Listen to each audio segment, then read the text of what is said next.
उस समय मैं मदिरा पान भी करता था। अच्छा। उस समय मैं व्यसनों में भी था। अच्छा। गलत लोगों से मिलना, गलत भाषा का प्रयोग करना, और उन चीज़ों से ये महसूस करता मैं बड़ा आदमी हो गया, मैंने इससे गालियाँ दे दी, मैंने इससे ऐसा कर दिया, मैं मदिरा पान कर रहा हूँ।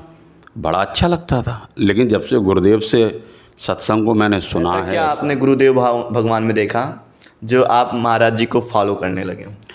मैंने जो महाराज जी में देखा, सबसे बड़ी चीज़ है कि वहाँ व्यवसायीकरण नहीं है। सबसे पहली चीज़, वहाँ लोगों को गुमराह नहीं किया जाता। जो मेरे हनुमत बलबीरा, और वो बोलने के बाद मेरे मुंह से कब निकला राधा मुझे नहीं पता, और मैं पूरे समय राधा राधा ही, बीमार होने से, ऑपरेशन थिएटर से बाहर आने तक मेरे मन में सिर्फ राधा नाम ही रहा।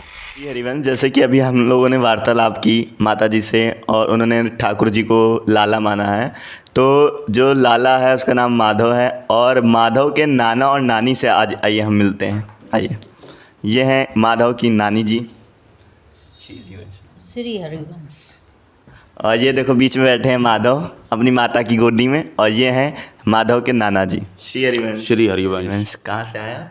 हाँ भाई, मैं बरेली से हूँ। बरेली से जी। तो बरेली से वृंदावन आने का आपका मुख्य उद्देश्य क्या है? यहाँ आके सौभाग्य प्राप्त हुआ आज मुझे महाराज जी के, जी। और आपका सत्संग मैं विगत 2 सालों से सुन रहा हूँ, और महाराज जी का सत्संग तो बहुत अच्छा लगता है, लेकिन सबसे अच्छा जो लगता है, जो महाराज जी जब खुल के हंसते हैं, जो उनका जो हंसने का तरीका है, और जो उनके हंसने पे जो छवि उभरती है, मन को इतना सुकून देती है जिसका कोई जवाब नहीं। और मेरे मोबाइल में वीडियोज़ भी पड़े हैं, तो महाराज जी के जितने हंसने के वीडियो हैं वो मैंने सेव करके रखे हुए हैं। और जब मैं बहुत ज़्यादा स्ट्रेस में हूँ और मुझे ऐसा लगता है कि मुझे अब कुछ समझ में नहीं आ रहा है या मन से परेशान हूँ, तो महाराज जी का वही वीडियो मैं ज़रूर देखता हूँ जिसमें महाराज जी बोलते कुछ नहीं है, सिर्फ हंसते हैं। मुझे बड़ा पसंद आता है भाई। और संत बहुत हैं, लेकिन बहुत से संतों ने संतों की छवि खराब की है, तो बड़ा सोचना पड़ता है किसके। लेकिन महाराज जी को मैंने जब सुना है, तो वो साधारण पुरुष तो नहीं है। अगर आप कहा जाए उन्होंने मृत्यु लोक में जन्म जरूर लिया है, वो साधारण पुरुष नहीं है। वो कुछ ऐसी दिव्य शक्ति हैं जो इस दुनिया को कुछ अलौकिक देना चाहते हैं, और वो दे भी रहे हैं। मुझ जैसा व्यक्ति जो संतों को बहुत कम सुनता था, क्योंकि मैं राजनीतिक लोगों से भी थोड़ा बहुत जुड़ा हूँ, तो मुझे ऐसा लगता है कि लोग राजनीति के लिए संत महात्माओं का उपयोग करते हैं। संत महात्मा कुछ अपने व्यक्तिगत लाभ के लिए कुछ अनैतिक कार्य भी करते हैं, तो वो थोड़ा सा अच्छा नहीं लगता था। लेकिन जब से गुरुदेव को पिछले 2 साल से सुना, तो मुझे लगा कि ये जो व्यक्तित्व है, ये श्री जी की असीम कृपा से इस पृथ्वी लोक पर है, जो हम लोगों को कुछ अलग देना चाहते हैं। बड़ा अच्छा लगता है सुन के। और मैं तो ये कहूँ कि मेरा जो जीवन है वो लाडली जी की वजह से है। मेडिकली मेरी डेथ हो चुकी है। अच्छा। लेकिन मैं जब बीमार हुआ था तो मुझे कुछ स्मृति रही, बाकी तो सब चीज़ें विस्मृति में थी। कि मैंने एक मंत्र बोला था जो मुझे याद था, क्योंकि 30-32 साल से मैं बजरंगबली की पूजा करता हूँ। तो एक मंत्र निकला था कि संकट कटे मिटे सब पीरा, जो सुमरे हनुमत बलबीरा। और वो बोलने के बाद मेरे मुंह से कब निकला राधा मुझे नहीं पता, और मैं पूरे समय राधा राधा ही, बीमार होने से, ऑपरेशन थिएटर से बाहर आने तक मेरे मन में सिर्फ राधा नाम ही रहा। मैं गले में एक कंठी पहनता हूँ। उस समय मैं डबल वाली कंठी पहने हुआ था, और डॉक्टर ने जब मुझे कंठी उतारी तो मुझे डॉक्टर ने खुद बताया था कि मैंने अचेत अवस्था में भी उनसे कहा था ये मेरे शरीर से अलग मत करो, गले से हटा के मेरे हाथ में बांध दो। तो उन्होंने मेरी कंठी जो थी गले से हटा के मेरे हाथ में बांध दी थी, और राधा रानी की कृपा से मुझे पुनर्जन्म मिला। जिस कंडीशन में मैं था, मेडिकली डॉक्टर्स वेंटिलेटर पे ले जाते हैं और वहाँ से लोगों की डेथ ही हो जाती है, इतनी पल्स और हार्ट रेट जितनी कम आने के बाद। लेकिन श्री जी की कृपा थी कि मैं आज जीवित हूँ, और उनका आभार व्यक्त करने को मेरे पास शब्द नहीं है, ना मेरी औकात है। जी। तो बस जो कुछ भी है श्री जी की कृपा है, गुरुदेव का आशीर्वाद है। भले ही मैं उनका शिष्य तो नहीं कह सकता, लेकिन यूँ कह सकता हूँ कि मैं भी एकलव्य की तरह तो नहीं बन सकता, लेकिन उस श्रेणी में ले लें। अगर उन्होंने अंगूठा मांगा गुरु जी का, अगर मेरे प्राणों की जरूरत है मैं वो भी दे दूंगा। सदगुरुदेव भगवान का दर्शन किया आज से 1.5 साल पहले यूट्यूब के माध्यम से, तो आपके मन में ऐसा क्या भाव उत्पन्न हुआ कि गुरुदेव भगवान का निरंतर सत्संग सुनते हैं और उसके माध्यम से आपकी लाइफ में इतने चेंजेस आए हैं? तो ऐसा क्या आपने गुरुदेव भगवान में देखा जो आप महाराज जी को फॉलो करने लगे? मैंने जो महाराज जी में देखा, सबसे बड़ी चीज़ है कि वहाँ व्यवसायीकरण नहीं है। सबसे पहली चीज़, वहाँ लोगों को गुमराह नहीं किया जाता है।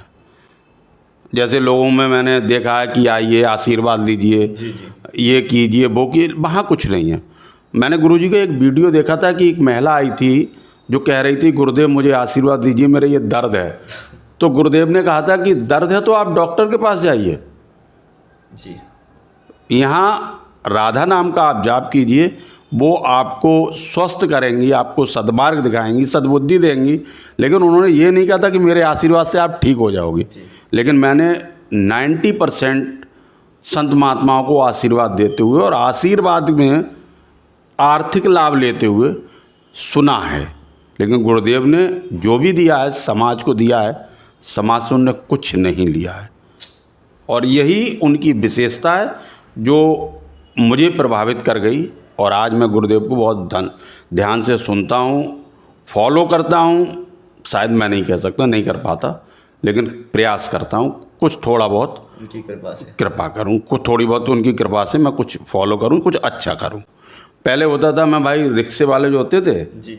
बड़ा छोटा सा उदाहरण है कि कहीं से मैं आया तय करके, उसने कहा भाई 50 रुपये लूँगा, वृंदावन में ही। जी। तो वो कहीं घूम के तेज दूर से आया, तो उसने कहा भैया मैं ज़्यादा चलाऊँ तो मुझे 10 रुपये ज़्यादा दे दो। जी। तो मैं उसे डांट नहीं लगता कि तय हुआ था 50 रुपये तो 50 दूँ, क्यों दूँ ज़्यादा। जी। लेकिन अब कुछ मन में ऐसा लगता है कि अब वो व्यक्ति कहता कुछ नहीं था, मुंह लटका के चला जाता था। अब मैं कुछ व्यक्ति आते हैं कि आज एक भैया आज ही आए थे, वो काफ़ी घूम के आए थे, रोड ब्लॉक था, तो उन्हें भैया हम बहुत घूम के आए हैं, आपसे 80 की बात हुई थी, अगर 100 देने। मैंने 100 से दिए तो उसके चेहरे पे जो मुस्कान थी, मुझे 20 रुपए का वो नहीं था, लेकिन उस चेहरे पे जो खुशी मिली वो मुझे बहुत कुछ दे गई। तो ये सब चीज़ गुरु की कृपा है। और पॉजिटिव थिंग्स मेरे मन में आते हैं, नेगेटिव चीज़ें मेरे दिमाग में अब कम आती हैं क्योंकि इंसान हूँ, जी। सामाजिक प्राणी हूँ, परिवार है, कुछ चीज़ें नेगेटिव आती हैं, लेकिन नेगेटिव चीज़ों की जो तादाद थी बहुत कम हो गई है। तो महाराज जी से जब आप जुड़े, महाराज जी का सत्संग फॉलो किया, तो आपका जो महाराज जी से जब जुड़े तब की लाइफ और महाराज जी से जब नहीं जुड़े थे उससे पहले की लाइफ में, मतलब कि आपको इन दोनों लाइफ में से सबसे ज़्यादा बेटर कौन सी लाइफ लगी, सबसे अच्छी लाइफ कौन सी लगी? कि जो पहले जो महाराज जी के बिना जो बीत रही थी वो वाली, कि जो अब महाराज जी के संग बीत रही? देखिए, महाराज जी के बिना जो बीत रही थी उस समय मैं मदिरा पान भी करता था। अच्छा। उस समय मैं व्यसनों में भी था। अच्छा। गलत लोगों से मिलना, गलत भाषा का प्रयोग करना, और उन चीज़ों से ये महसूस करता मैं बड़ा आदमी हो गया, मैंने इससे गालियाँ दे दी, मैंने इससे ऐसा कर दिया, मैं मदिरा पान कर रहा हूँ, बड़ा अच्छा लगता था। लेकिन जब से गुरुदेव से सत्संग को मैंने सुना है, समझा है, व्यसनों से भी दूर हुआ, और मदिरा को तो छोड़े हुए मुझे लगभग साल भर हो गया। अच्छा। और गुरुदेव की ऐसी कृपा हुई, व्यसनों से वो खुद मुझे दूर ले जा रहे हैं, कैसे ले जा रहे हैं मैं समझ नहीं पा रहा हूँ। अच्छा। जिस चीज़ को मैं छोड़ने की सोचता था, गुरुदेव की कृपा से वो चीज़ें सब छूटती जा रही हैं, और मैं सतमार्ग की ओर, फिर जब से ये हमारे माधव आए हैं तो इन्होंने तो लाइफ ही हमारी बदल दी है। अच्छा। मेरे परिवार में खुशियाँ आई हैं, हम लोगों को बड़ा अच्छा लगता है, और इनका जितना वर्णन किया जाए यार कम है। गुरुदेव का, लाडली जी का, तो इनका वर्णन के लिए मेरे पास भाई शब्द नहीं है, जीवन कम पड़ जाएगा और मैं बयान नहीं कर पाऊँगा। जी, जैसे कि आपने बताया कि अभी आप लाइफ में माधव आए तब से और लाइफ में आनंद आ गया है, तो आप कुछ माधव और आपके बीच में कुछ वार्तालाप या कुछ ऐसा अद्भुत चमत्कार कुछ आपको अनुभव हुआ हो, माधव ने अनुभव करवाया हो, वो आप क्या बता सकते हैं थोड़ा, हाँ, यदि आपको उचित लगे तो? नहीं मैं बिल्कुल बताऊंगा भाई। ऐसा हुआ था, ये 2 अक्टूबर 2022 में माधव जी हमारे यहाँ आए थे। जी। मैं बोल रहा हूँ 22 में ये मेरे यहाँ आए थे, तो बेड पे ये मेरे पास लेटे हुए थे। मैंने एक गाड़ी बुक कराई थी, महिंद्रा 700 जी। जिसकी वेटिंग 7 महीने की थी। तो मैं ये लेटे हुए थे, तो मैंने हंस रहा था इन्हें के गाल पे लाड़ लड़ा रहा था और कह रहा था कि यार तुम पुरानी खटारा गाड़ी से घूमोगे, गाड़ी तो 7 महीने की वेटिंग में है, तो मैं कहाँ से घुमाऊँगा नई गाड़ी से। एक इत्तेफाक हुआ कि 3 तारीख को मेरे पास फ़ोन आता है कि कुछ लोगों ने गाड़ी को स्किप किया है, जी। अगर आप चाहें तो आपको गाड़ी हम दे सकते हैं। मैं इनसे 3 तारीख को बात कर रहा था, 4 को फ़ोन आया था। मैंने उनसे कहा मैं लूँगा। मैंने फटाफट सारी प्रक्रियाएं पूरी की और 5 अक्टूबर को भाई गाड़ी इन्होंने खुद चाबी ली थी और ये नई गाड़ी से फिर उन्होंने घूमना शुरू किया। पुरानी गाड़ी में ये फिर नहीं बैठे, ये बैठे ही नहीं पुरानी गाड़ी में, नई में ही फिर बैठे। तो ये मैंने महसूस किया कि जहाँ इतनी लंबी वेटिंग चल रही है, जी, जी। इनकी कृपा से ही हुआ। और उससे बड़ा चमत्कार हुआ, जब मैं बीमार था जी। तो मैंने इनके एसेंस को इनके होने के लिए अपने शरीर पे महसूस किया है। अच्छा। मुझे लगता था कि मेरा माधव मेरे इर्द गिर्द है। तो इनकी जो कृपा है और जो इनका तेरी महिमा तू ही जाने। और मैं तो सिर्फ एक बात कहता हूँ, गुरुजी की सत्संग सुनने के बाद, इन्हें अपनाने के बाद, कि जब मैं था तब हर नहीं, अब हर है मैं ना। धन्यवाद। श्री हरिवंश। श्री हरिवंश। जय गुरुदेव। स्टार्ट। श्री हरिवंश, जैसे कि आपने अभी बताया जब महाराज जी के सुबह फर्स्ट टाइम दर्शन करने गए, तो आपने जब महाराज जी को फर्स्ट टाइम देखा तो आपको कैसा फील हुआ, कैसा आनंद का अनुभूति हुई आपको? श्री हरिवंश भाई, आप पूछ रहे हो एक आत्मा से कि परमात्मा से मिलके उसे कैसा लगा। एक अंधे से पूछ रहे हो कि आँख की रोशनी मिली तो उसे कैसा लगा। एक भूखे से पूछ रहे हो जैसे भोजन मिला कि तुम्हें कैसा लगा।